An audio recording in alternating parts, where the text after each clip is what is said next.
name is Suzannah. I'm the strategy director at Women Enable International. We're a global organization that works at the intersection of gender and disability to advance the rights of women, girls, and gender diverse people with disabilities around. Suzannah, your work puts you at the center of a funder who is in the capacity to give funding and an OPD leader who needs to access funding. What do you think is limiting fair funding? There's a gap in recognizing that disability should be cutting across all funding levels. And so often, the only time that funders will approach us is when disability is explicitly written into the call. And I think too often, you see funding calls on issues that impact people at the intersection of gender and disability, around climate change, around human rights defense, around rising authoritarianism, that don't explicitly mention disability. And I think that that's often where the breakdown is. There's not that recognition of mainstreaming disability across all funding pools.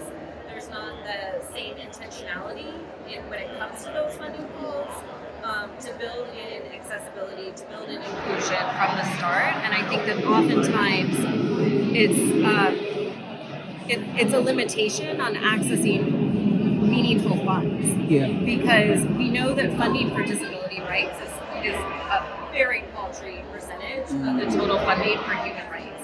But people with disabilities are doing human rights work across the board. And so human rights funding should be funding OPD, should be funding people with disabilities, regardless of the type of issue, because everything is a disability issue, everything is a gender issue, and so it cuts across all of these areas, and I think that that's one of the significant gaps. Some disability justice activists and OPD leaders that I have spoken to have said, and I quote, "I have lost out on an opportunity to receive funding because the funder thought that my organization is not in the capacity to create enough impact." With your experience, should this be happening? I think it's a question of how you measure impact, and I think a lot of times impact is measured in ways that funders want to see the change rather than the changes that the community wants to see. And I think that there needs to be more work done to bridge those differences and understand from a community-informed perspective, what does impact actually look like?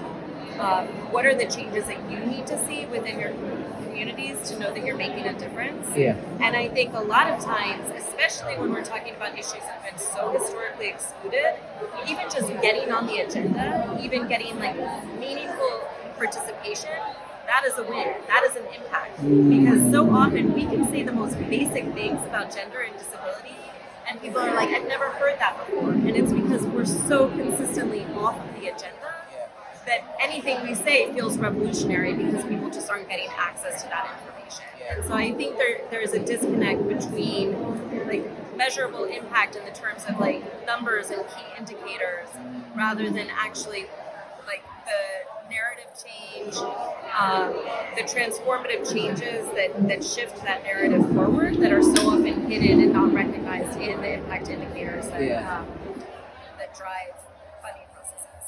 Join us in supporting fairer funding for disability justice activists and organizations of persons with disabilities.